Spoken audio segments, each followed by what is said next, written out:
లడ్డూను గత పాలకులు అపవిత్రం చేశారు. నెయ్యికి బదులుగా జంతువుల నూనె వాడారని తెలిసింది. విషయం తెలిసి ఆందోళన చెందా. ఇప్పుడు మేము స్వచ్ఛమైన నెయ్యి వాడుతున్నాం. ఏపీ సీఎం నారా చంద్రబాబు నాయుడు సంచలన వ్యాఖ్య. తిరుమల లడ్డు కూడా నాసి రకం. నాకైతే ఆశ్చర్యం వేస్తుంది.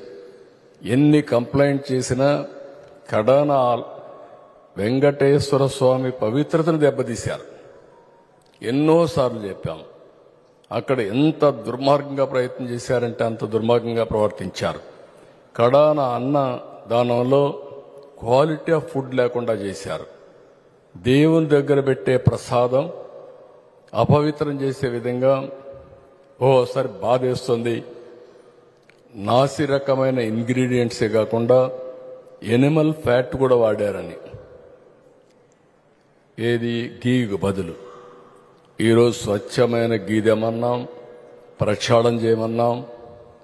నాణ్యత పెరిగింది, ఇంకా కూడా నాణ్యత పెంచుతాం. అల్టిమేట్గా వెంకటేశ్వర స్వామి మన రాష్ట్రంలో ఉండడం మనందరి అదృష్టం.